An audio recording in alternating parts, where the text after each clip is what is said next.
Siapa yang harus dicatat dalam sensus penduduk?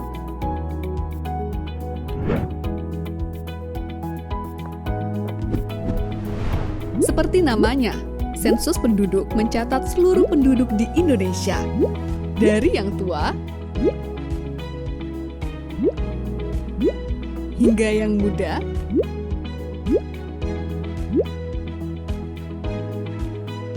tanpa terlewat. Penduduk yang dimaksud adalah warga negara Indonesia ataupun warga negara asing yang tinggal menetap minimal 1 tahun atau tinggal kurang dari 1 tahun, namun ada berniat atau berencana menetap selama minimal 1 tahun di daerah tersebut. Konsep penduduk ini mengacu pada Undang-Undang Nomor 23 Tahun 2006 dan Undang-Undang Nomor 24 Tahun 2013. Serta rekomendasi Perserikatan Bangsa-Bangsa. Dengan konsep penduduk berdasar tempat tinggal akan menghasilkan data yang lebih akurat sehingga memudahkan pemerintah dalam mengambil kebijakan dan melaksanakan program pembangunan. Misalnya, untuk membangun fasilitas MCK, sekolah, fasilitas kesehatan, dan lain-lain.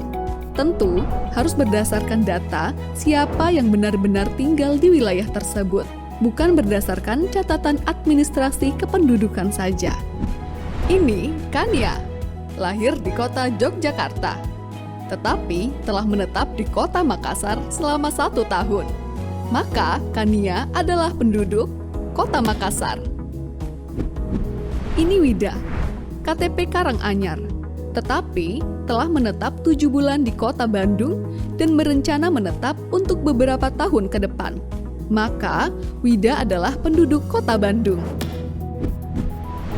Jadi, penduduk di suatu daerah, mulai dari provinsi, kabupaten, kecamatan, hingga RT atau dusun dan sejenisnya adalah setiap orang yang telah menetap di daerah tersebut minimal 1 tahun atau kurang dari 1 tahun namun berencana untuk menetap lebih dari 1 tahun. Satu lagi yang perlu dicatat, asisten rumah tangga, sanak famili yang menetap, dan bayi yang baru lahir juga dicatat sebagai penduduk di keluarga tersebut ya. Itulah konsep penduduk. Konsep ini berguna untuk menentukan siapa sajakah yang termasuk dan yang tidak termasuk sebagai penduduk di suatu daerah dalam sensus penduduk 2020. Lalu, bagaimanakah gambaran pelaksanaan sensus penduduk 2020? Sebagai gambaran, kegiatan lapangan sensus penduduk 2020 dimulai dengan koordinasi petugas sensus dengan ketua atau pengurus RT atau dusun dan yang sejenisnya atau yang kita sebut sebagai Satuan Lingkungan Setempat atau SLS. Selanjutnya, petugas sensus bersama-sama dengan pengurus SLS melakukan pemeriksaan daftar penduduk.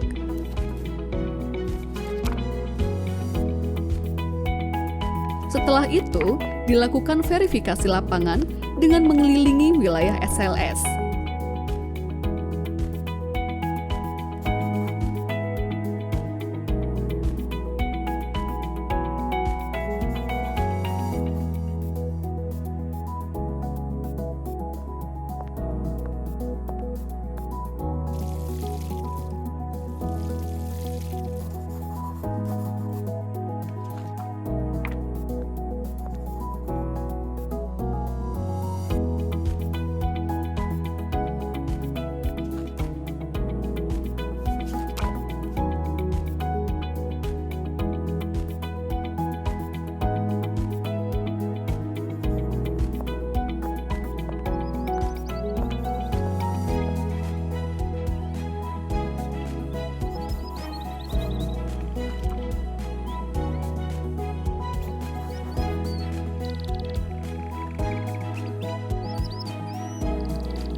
Nah, kita sudah mengetahui apa itu penduduk dan gambaran pelaksanaan sensus penduduk 2020.